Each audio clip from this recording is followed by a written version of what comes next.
Stagnation is described as something that does not grow or develop. It's only a 10-letter word, yet the effects of such a word can create a multitude, countless problems for someone's life. Today, hopefully we can show you how our challenges and habits create stagnation, how stagnation affects our lives, and how mindfulness can help us determine how we can overcome these challenges. Keeping that in mind, that leads to our main objective. Mindfulness helps us recognize what causes stagnation.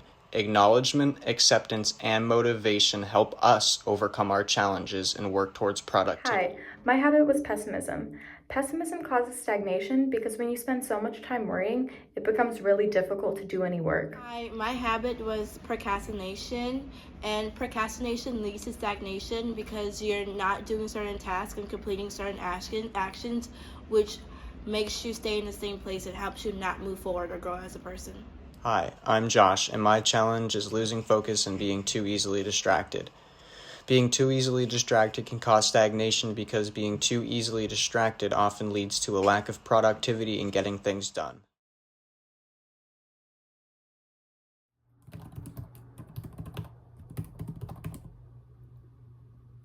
I have a feeling this presentation is going to be really terrible. I shouldn't even do it. There's no sense in embarrassing myself. Do you struggle with constant negative thoughts? Do you always assume the worst of every situation? You're not alone in this. Hi, I'm Lena, and I'm going to talk about my struggles with pessimism. Pessimism, as defined by Merriam-Webster, is an inclination to emphasize adverse aspects, conditions, and possibilities, or to expect the worst possible outcome. Pessimism is a common daily struggle for many people. It can lead to a variety of problems, including isolation, anxiety, and even depression. Pessimism is directly related to a variety of mental issues. Pessimism causes people to withdraw from others out of a fear of rejection. This results in isolation. Constant catastrophizing and worrying exacerbates anxiety. Constant stress and worrying associated with pessimism puts you at a much higher risk for developing a serious depressive disorder. Perhaps most notably, it leads to stagnation. Here is what a couple interviewees had to say on pessimism.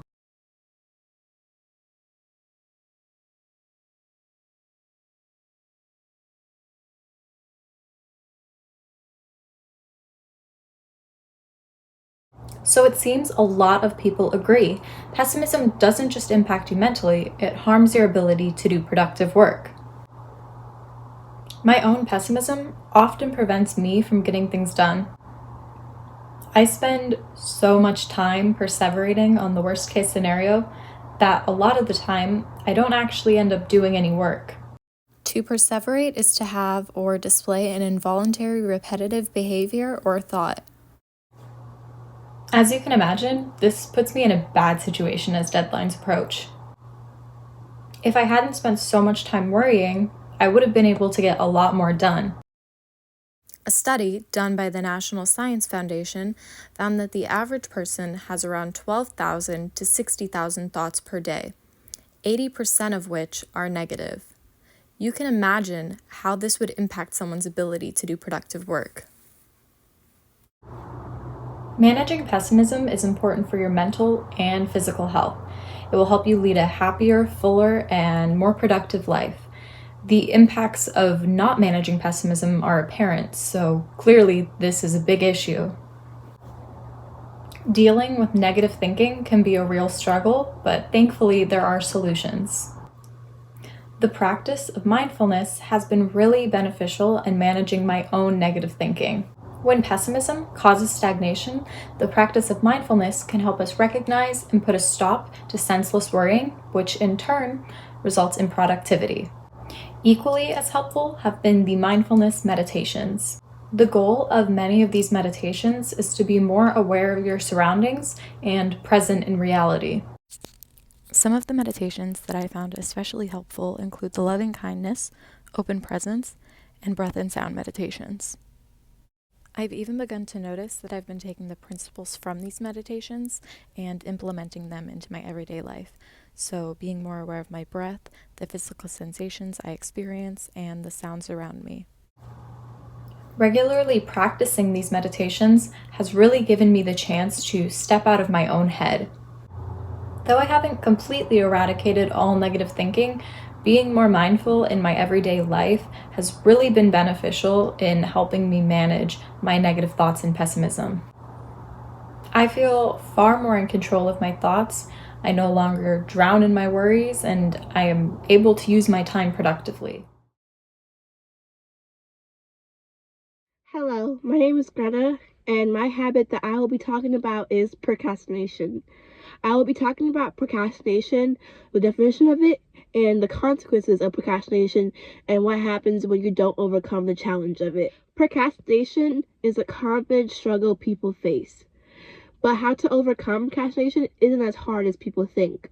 Procrastination is a type of avoidance mechanism.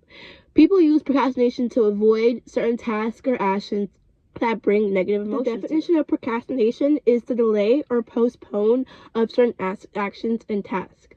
Procrastination is an unhelpful coping mechanism. People procrastinate again to avoid certain tasks or actions that bring them negative emotions or feelings. To avoid these negative emotions and feelings, people don't complete a task or a certain action that they need to complete to help them have a better quality of life. That's why procrastination has consequences, because these actions and tasks that we are avoiding are actions and tasks that we need to do to help us move forward and grow in life. When you procrastinate, it can cause you to go through stagnation. Stagnation is not growing, staying in place, and not developing as a person, just staying the same, and no one wants to stay in stagnation. Stagnation is not a good place to stay in. Mindfulness can help us recognize the challenges that cause us to stay in stagnation. Using acknowledgement, acceptance, and motivation, we can manage our challenges and work towards positivity. Before we touch base on how to overcome the challenge of procrastination, let's talk about the consequences that happen when you do not overcome the challenge and continue to procrastinate. Let's just say that you procrastinate academically and professionally at the same time. If you continuously procrastinate professionally, say, your employer would end up noticing that you're procrastinating and not doing certain tasks or certain actions that they want you to complete, and they will let go of you. And if you keep procrastinating in every professional setting you enter, soon a lot of the employers will let go of you, and you're eventually going to have a hard time finding a job because of your past work history and the amount of times you've been fired and for what you've been fired for. No one wants to hire a person that procrastinates professionally. We all want people that work and keep doing tasks and move forward to help the whole economy or the whole company grow forward. If you procrastinate not only professionally, but also if you procrastinate academically, like both at the same time, that will affect your life as a whole. Because if you, let's say you procrastinate academically and you do not get your high school diploma or your GED, and you don't have your GED and you're constantly getting fired from jobs, that would affect your well-being in life, because not only do you not have your GED, not only do you not have your GED, but you have a history of bad work experiences and you've been fired from multiple places. All this together is going to end up you being homeless and not having a place to stay and be on the streets, because no one wants to hire someone that has a history of past horrible work experiences. And also too, on top of that, you have no diploma. So all those will consequence you in being homeless and not having good quality of life and struggling and just not having a pursuit of happiness.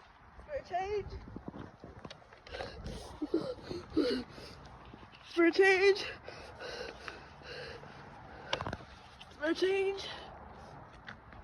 Like, if you overcome the challenge of procrastinating academically and professionally, it will help you have better quality of life, and you will accomplish the things that you want to accomplish if you keep motivating yourself and pushing forward and accomplishing certain tasks that you need to get done. I could sit here all day and tell you about the consequences that could occur if you don't overcome the challenge of procrastination, but I'm going to just tell you one more.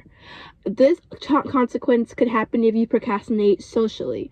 And what I mean by procrastinating socially is if you avoid the task of talking to new people, meeting new people, interacting with new people, if you avoid or postpone confronting people when there's conflicts like if you're being bullied and you postpone confronting that person or talking to that person. Instead you procrastinate because you're scared, or that task brings you negative like the task of confrontation brings negative emotions and feelings to you, so you avoid it and you procrastinate it.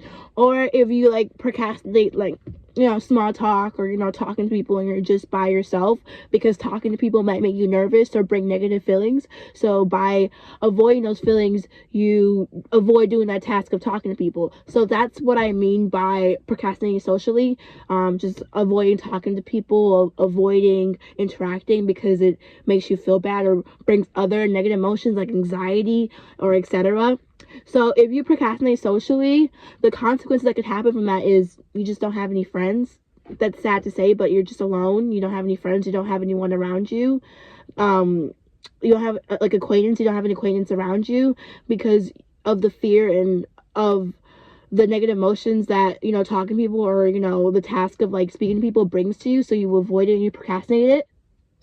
And another consequence that can happen from procrastinating, like let's say you procrastinate like confronting your bully, you avoid talking to that person because it brings you negative emotions. So by avoiding talking to that person, they just continue bullying you and it affects your life, and they just continue harassing you. So those are consequences that can happen if you procrastinate socially. Olivia just called me a freak again. What? This is not okay. You have to go up to her and confront her about it and tell her to stop. I can't. I'm too scared. I'm too scared to confront her. I would just rather avoid it and just not do it. I feel like it's way more effort. I'd just rather not. I was gonna leave it alone, procrastinate it. You can't procrastinate. But I will. So if you overcome procrastinating socially, like you overcome that fear of talking to people, or you go through that fear of talking to people, you acknowledge and accept that fear, and then you go through it and send discomfort in that fear. If you do that and use mindfulness and overcome that, you'll have friends, you know, you'll have more friends, you have more people around you to talk to, or socially you won't feel as alone because you're talking to people, interacting with people. And if you overcome the fear, or like overcome procrastinating, confronting your bully, then it could help you by making the situation less worse. Or if you confront them and they still bully you, you can go take another action and task by talking to another teacher or an adult, and, you know, keep motivating yourself to fix the situation instead of avoiding it, procrastinating it. It will help your better outcome of life and give you a better living life. So finally, to the good part, ways mindfulness can help you overcome procrastination. Yay! What we've been waiting for. So ways mindfulness can help you overcome procrastination is, first, you gotta acknowledge and accept that you procrastinate, and accept and acknowledge that you procrastinate because of negative feelings and emotions. And then you gotta sit with discomfort. Sadly, those two first steps are the hardest part, you know, acknowledging, accepting, and sitting with discomfort, because you can't avoid or hide from those negative emotions and feelings anymore. You gotta go through them. You gotta sit through them and do that task and do that action, and instead of postponing it to avoid those feelings, you gotta go through it, sit through that discomfort, and then just keep motivating yourself every day to keep going through it, and that will help you overcome the challenge of procrastination. And I'll explain that more in detail. Accepting and acknowledging. When it comes to change, the first step to change is accepting and acknowledging the issue and the problem and what's causing the issue and problem. You got to accept that the problem is real and that the problem is an issue you suffer from, and you got to acknowledge it and acknowledge what feelings and emotions you're trying to avoid, or what feelings and emotions that issue and problem. After you have completed the first step of accepting and acknowledging the problem, just pat yourself on the back, because usually people don't get to the first step. People don't usually accept and acknowledge that there's a problem at hand, or they try to keep pushing the negative feelings aside, that they don't even want to accept and acknowledge it. So give yourself a pat on the back for accepting and acknowledging it. After you do that, you just have to continue sitting in discomfort, go through those feelings and negative emotions, and do the task at hand, and don't stop. You know, you don't want to be stuck in stagnation. You want to keep growing as a person and moving forward in life. So just keep sitting in discomfort and go through those negative feelings and emotions and do the task at hand, and it will give you rewards. After the acknowledging acceptance and the sitting in discomfort, you just got to keep motivating yourself. You got gotta keep pushing and you can't give up. You gotta understand that there's a benefit to pushing and doing all these mindful steps to overcome the challenge of procrastination. You gotta understand that there's a benefit to it, and you don't want to face the consequences of not overcoming this challenge. So just keep motivating yourself and do things like time management. Make a calendar, make a schedule, see when you have free time, figure out ways that you can have more free time and be able to get the things that you need to get done. Or if you don't have enough free time and you have too much on your plate, if you can, even if it's possible, take less classes, take less assignments, just do less work if you're able to, and take it slow. Don't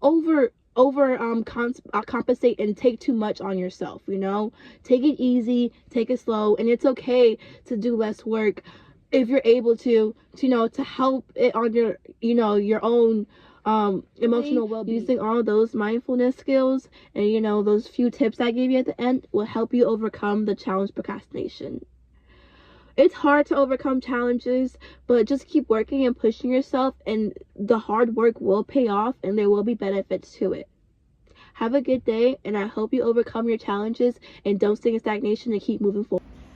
Mindfulness helps solve the habit of procrastination by first acknowledging and accepting your issues, and then after that sitting with discomfort, not avoiding issues and avoiding bad feelings, sitting with them and going through them, and after that just motivating yourself. It looks like I only have one homework assignment tonight. This should be easy. I think I'll do it now. Get it over with.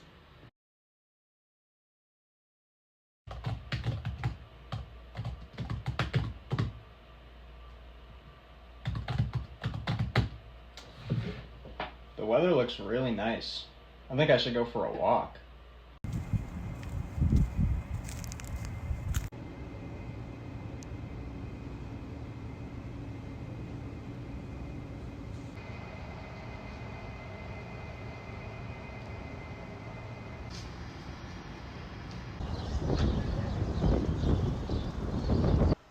That was a nice walk, but I should probably do my homework now.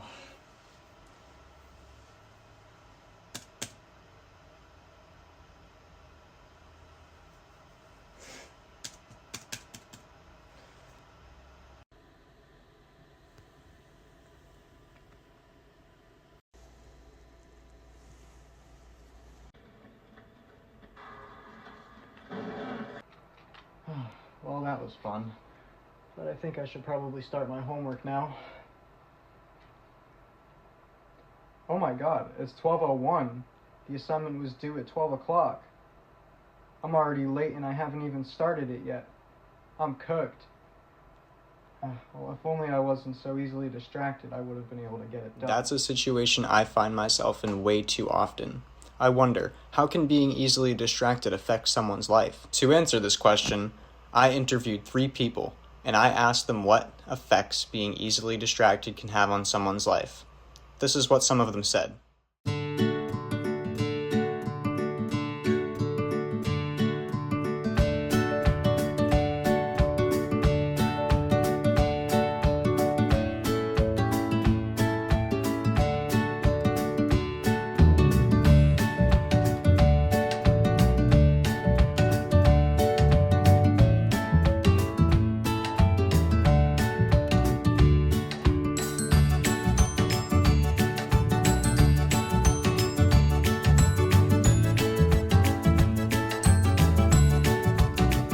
As you can see, stagnation can and will have impacts on many aspects of your life. Managing stagnation is essential for a successful society. If people aren't able to overcome their own stagnation, nothing would ever get done. Mindfulness can help you overcome not just stagnation, but any habit. Thank you for watching our presentation.